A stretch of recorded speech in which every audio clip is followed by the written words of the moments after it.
think the most impactful thing that we're doing now is this farm to food services collaboration that you know about. And in the last year, we've developed a relationship with the chefs in food services, and they're so excited about buying the products that we produce here on the farm, from produce to meat as well. And the positive impact for the students is that now we have students growing food for students. And each week we have a harvest of seasonal products that we send into food services. The students grow them, the students harvest it, the students prep it all and package it up and send it into food services to all the different dining halls. And it just feels like the really, righteous thing to be doing. The other part of that that's really been rewarding is that anything that's not, that we can't use for food services because either we have too much or they don't need it that week, whatever that it looks like, we're able to send that food to the food pantry, to the Office of Sustainability Food Pantry. So the students are harvesting this food to send to food services, and they're harvesting the rest of it to send to the food pantry for other students. So the students are getting the food one way or the other on campus, and it just feels like one of the neatest things that we're doing and can be doing out here. We have Farm Ops 1 and 2 in each fall and spring. We have those. We have farm practicum classes in the summer. We also have livestock classes out here as well. So there's usually students here every day during the week, and they're getting all sorts of diversified opportunities to do things on the farm, from starting and planting and raising vegetables, to learning about beneficial insects and planting habitat for pollinators, to fencing pastures for livestock, to feeding and caring for the livestock, construction projects where, as farmers, we understand that we have to be able to do it all. And so we love being able to share with them how to operate equipment, how to build, work on barns and other structures on the farm, and how to install and repair irrigation systems, and all of those things. So there's never a dull moment out here. It's always something different. And I tell the students, we've got this plan of what we hope to accomplish, but we never know any day when we show up at the farm what we're going to need to do. And so our plans change all the time, and we have to be flexible enough to go with the flow. And depending on the weather and the needs of the farm, we have to be able to just jump right in and do whatever it takes to keep this place running. So it's exciting, it's challenging as it can be, but we're up for it. I think it's one of the most important things that anyone can be involved with. I think, and of course I would, it's what I love, it's my passion, it's what I do. But I think the opportunities to work outdoors, do hard work, accomplish great things, grow food and medicine, learn all of these different skills, including life skills. There's so many life skills that you can learn on the farm, and things like perseverance and overcoming challenges and those kinds of things. It happens all the time on the farm, and I see that in the students. They sometimes don't really realize what it is that they're coming out here to do, and I think it may just be to plant some stuff or harvest some stuff, and they don't really realize until they've sometimes completed a course just how rewarding it is to do this great work and to see the results of their work by producing food that feeds other students. It's just one of the biggest things that we all have to deal with is being flexible, and the challenges in our world today, from everything from climate and everything else, provide us opportunities to grow and to become stronger as people, not only farmers, but just as people in general. And so, for the folks that want to be farmers or entrepreneurs or really anything in life, learning to overcome obstacles, learning to hang in there and be flexible and meet the challenges of life, whatever they are, is just a huge opportunity that we have here on the farm.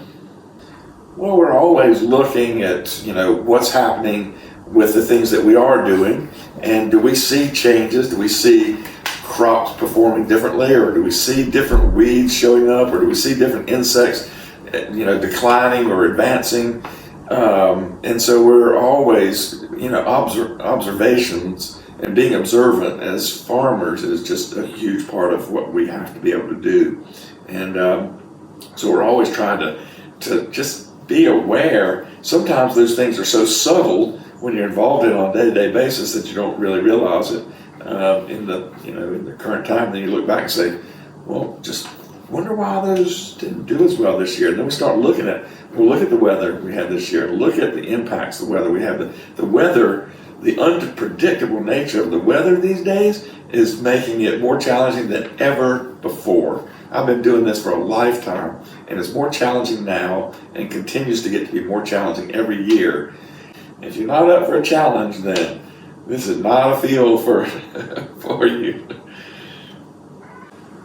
I think my understanding of climate change is that it's not that it's just necessarily getting hotter or any one thing. It's that the extremes are so much greater now. So it's drier some years, it's wetter some years, it's hotter some years, it's colder some years or months, and so it's not like we have the same fairly predictable patterns that we've always had. It's just extremely variable, and there's not the consistency that we've kind of been used to.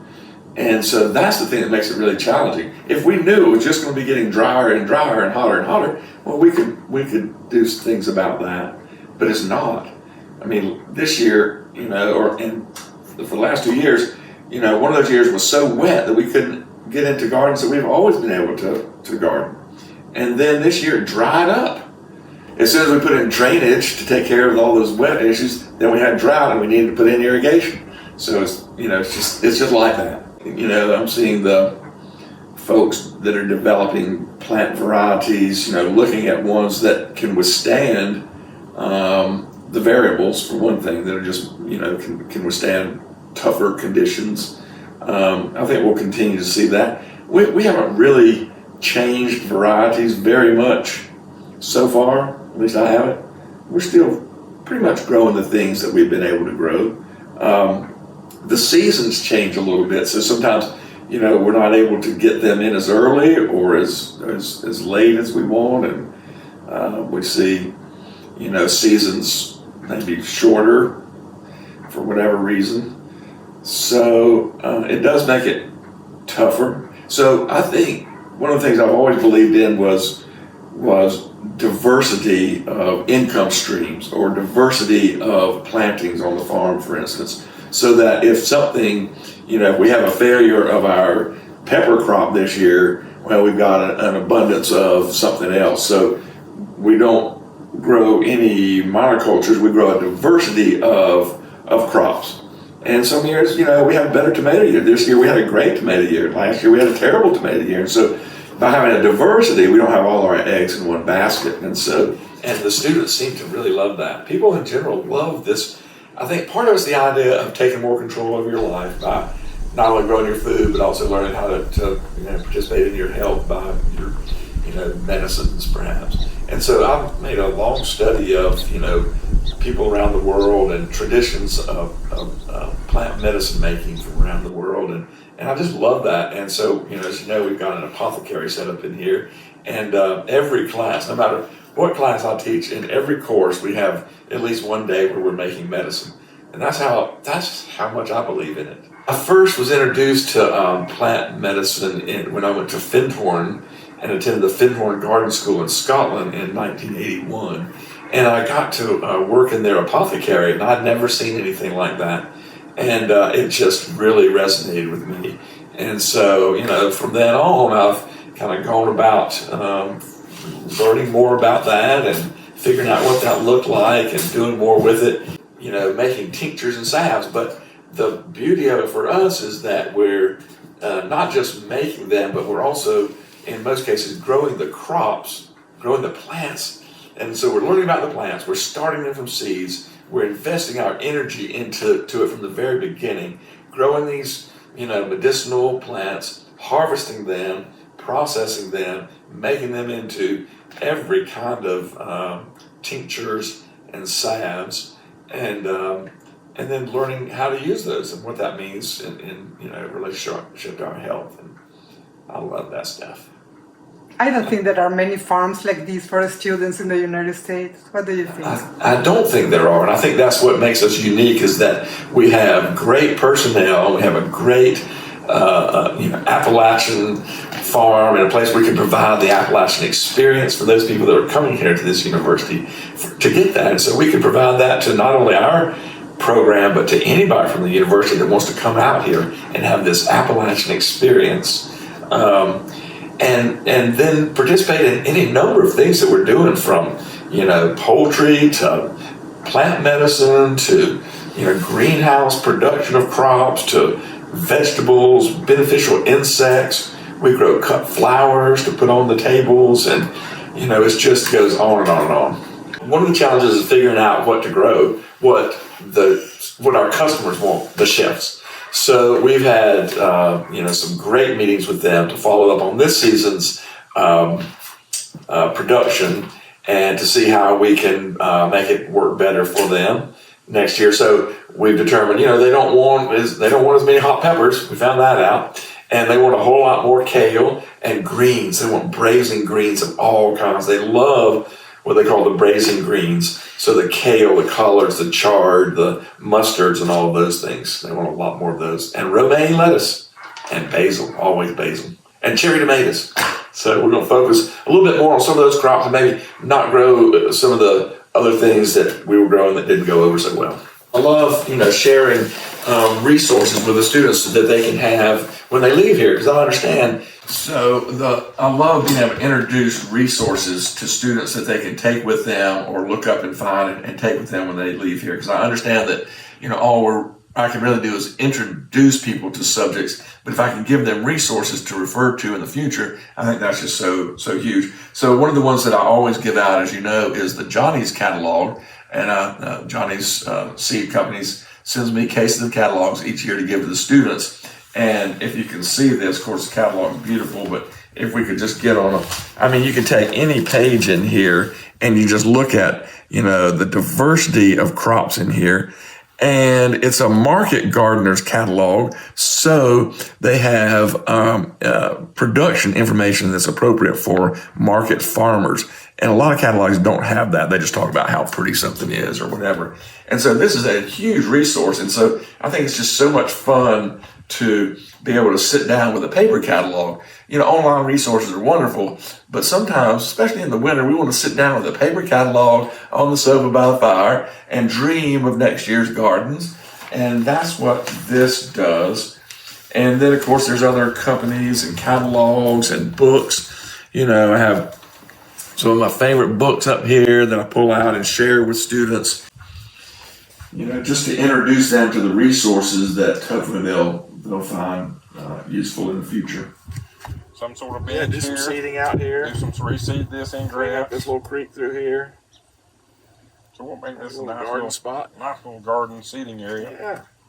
So it's just an opportunity. Oh, Todd, he is my right-hand man, and I can't imagine, doing this without him. He was, in case you probably know this, but he was a student of mine at Western Piedmont Community College, where I started a sustainable ag program about a decade ago. And so that's where I met Todd. And then he was so good that I hired him as my farm manager at Western Piedmont Community College, where we had this beautiful, big campus student-run farm. That's where I learned how talented he is and how many skills he has. And he's just he's one of those jack of all trades. And and we complement each other well. I think we have different skill sets, and he brings this great farming background to the table, and can build and fix anything. And as you know, that's such an important thing to be able to do on the farm. So this is where we find Todd in the kitchen. Thank goodness. In the kitchen. He's our chef extraordinaire. And the students love that because Todd always fixes meals for the students, and they just have come to love that part of it. We always eat food and cook food together. He loves the students so much, and he's like, I think, their favorite uncle. You know? Uncle Todd. Yeah. Uncle Todd. Yeah. Uncle Todd. And but he sure knows how to cook, and he loves to feed those students. Well, I do. I love to cook, and just to see the enjoyment they have when they all sit down and all get together and talk and eat and have fun. And, it's always a good time. Just like you. Yes, this is a unique farm, and every student you have taught me a lot, and I have learned so much from you and from Todd.